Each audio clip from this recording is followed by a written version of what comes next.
Tuhan bersamamu. Dan bersama rohmu. Inilah Injil suci menurut Lukas. Dimuliakanlah Tuhan. Sekali peristiwa, Yesus membawa Petrus, Yohanes dan Yakobus lalu naik ke atas gunung untuk berdoa. Ketika sedang berdoa, wajah Yesus berubah dan pakaiannya menjadi putih berkilau-kilauan. Dan tampaklah dua orang berbicara dengan dia, yaitu Musa dan Elia. Keduanya menampakkan diri dalam kemuliaan dan berbicara tentang tujuan kepergian Yesus yang akan digenapinya di Yerusalem. Sementara itu Petrus dan teman-temannya telah tertidur.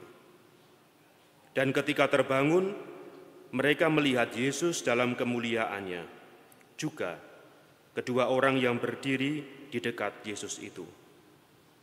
Dan ketika kedua orang itu hendak meninggalkan Yesus, Petrus berkata kepada Yesus, "Guru, betapa bahagianya kami berada di tempat ini. Baiklah kami dirikan sekarang 3 kemah, 1 untuk engkau, 1 untuk Musa, dan 1 untuk Elia." Tetapi Petrus tidak tahu apa yang dikatakannya itu. Sementara Petrus berkata demikian, datanglah awan menaungi mereka. Dan ketika mereka masuk ke dalam awan itu, takutlah mereka. Maka terdengarlah suara dari awan itu yang berkata, "Inilah anakku yang kupilih, dengarkanlah dia." Ketika suara itu terdengar, nampaklah Yesus tinggal seorang diri. Murid-murid itu merahasiakan semua itu, dan pada masa itu mereka tidak menceritakan kepada siapapun apa yang telah mereka lihat itu. Demikianlah sabda Tuhan.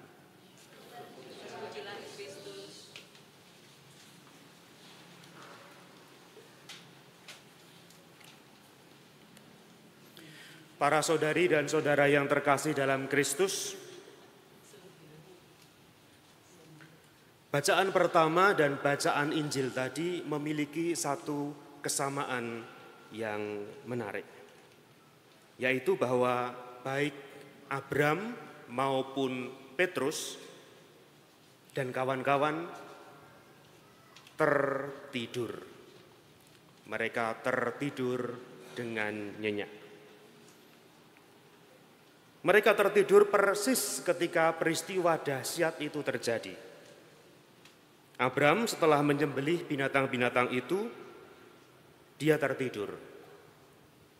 Dan ketika Tuhan Yesus berdoa dan Musa dan Elia datang kepadanya, Petrus dan kawan-kawannya tertidur dengan nyenyak. Mereka, Petrus dan kawan-kawan, memang menghidupi ruang berada di tempat itu. Tetapi mereka mungkin berada di suatu waktu yang lain. Mungkin mereka sedang bermimpi.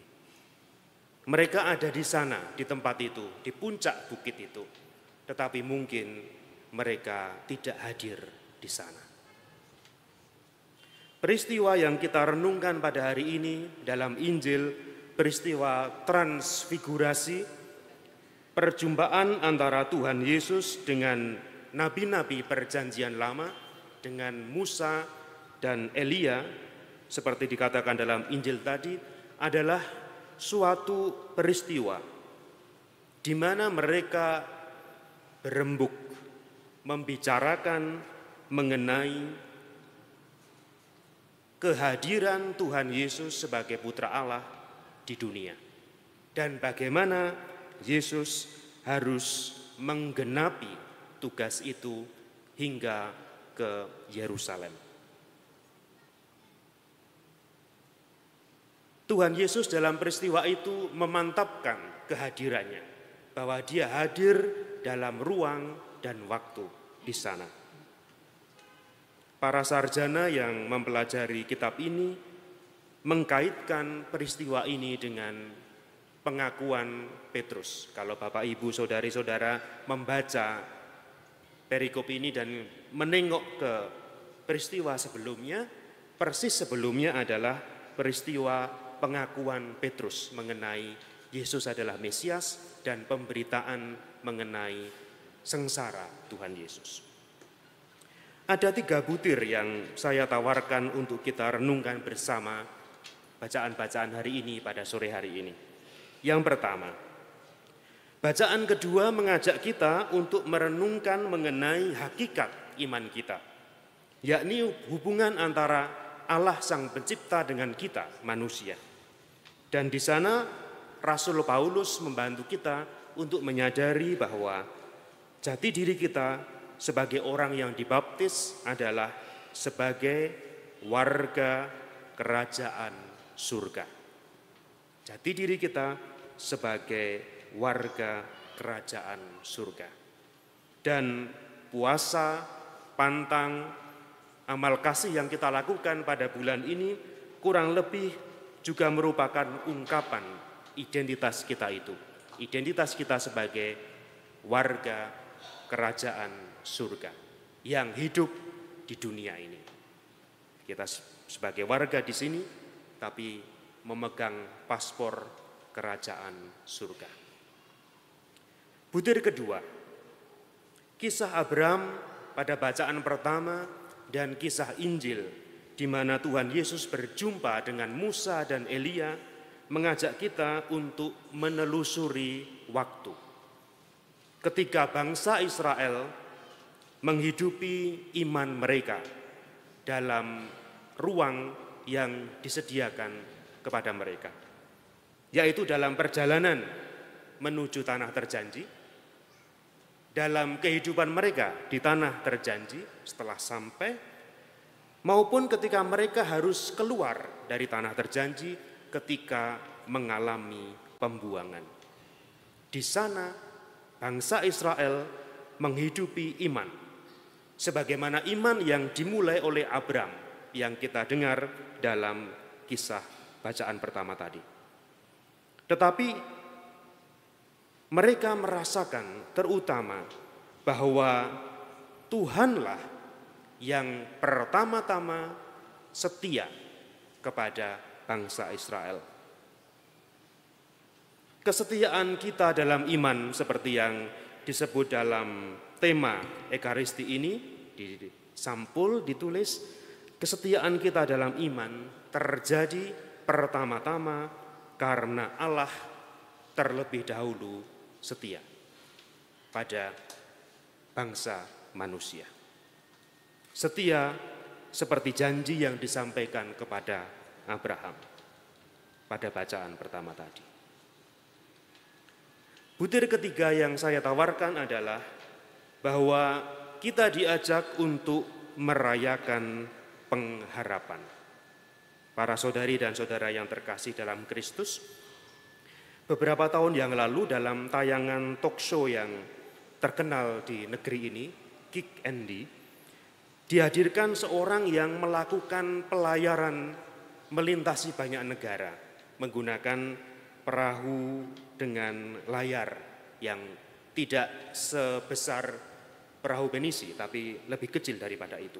Dan dalam perjalanan itu mereka mempromosikan mengenai kesadaran lingkungan, mengenai kebersihan laut, mengenai seni, mengenai keragaman budaya, dan sebagainya. Dan yang menarik ketika tamu yang diundang itu ditanya mengenai pelajaran apa yang bisa dipetik dalam perjalanan berbulan-bulan di tengah laut itu, sang tokoh bernama Nova mengatakan bahwa laut mengajarkan sesuatu yang berbeda dari darat. Di darat orang hidup bisa dengan mekanisme bertarung atau kabur, fight or flight. Sementara itu di laut tidak bisa. Di dalam kapal orang tidak bisa mempertimbangkan untuk kabur. Hanya bisa bertahan dan bertarung. Ia harus menghidupi ruang yang terbatas dalam kapal itu, dalam waktu. Dan keterbatasan ruang, dalam keterbatasan ruang itu, orang membangun pengharapan yang seluas-luasnya. Bapak, Ibu, dan saudara yang terkasih, orang mengatakan bahwa pengharapan adalah impian terdalam yang dibuat manusia ketika dia tidak sedang tidur, ketika dia sedang sadar. Abraham bangun ketika dia melihat peristiwa dahsyat itu. Sementara itu Petrus, Yakobus, dan Yohanes juga bangun. Tetapi mungkin karena kaget melihat cahaya yang begitu besar, dan mungkin dalam bahasa Jawa itu masih hayub-hayuben ya. Nyawanya belum terkumpul ketika kita sedang baru saja bangun itu. Petrus tiba-tiba memunculkan ide untuk bagaimana kalau kita mendirikan 3 tenda di sini ya. Karena sepertinya kok nyaman di tempat ini.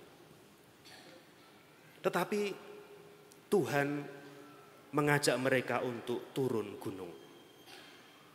Tuhan mengajak mereka untuk meninggalkan situasi yang sepertinya nyaman, penuh kejernihan dan penuh cahaya itu. Tuhan mengajak mereka untuk kembali ke alam yang abu-abu.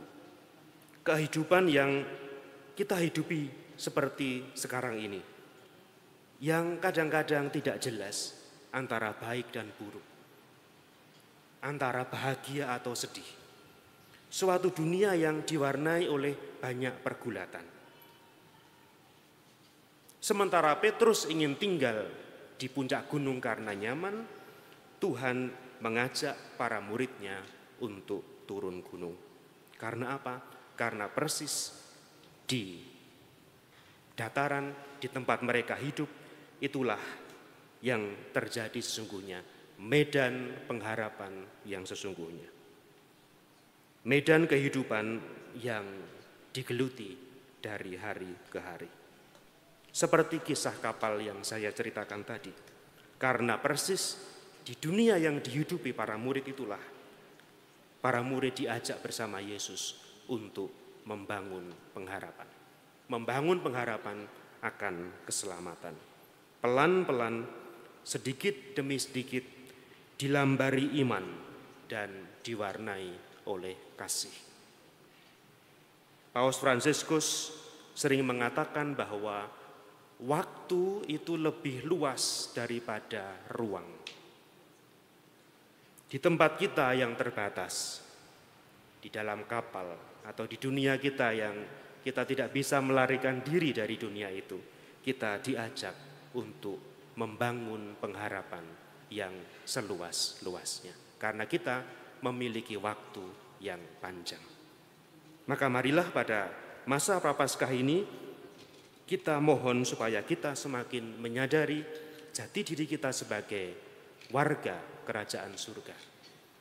Marilah kita mohon supaya kita semakin meyakini bahwa Allah lebih dahulu setia. Dan marilah kita mohon supaya kita semakin berani membangun pengharapan di ruang hidup kita. Dimuliakanlah Tuhan kini dan sepanjang masa. Amin.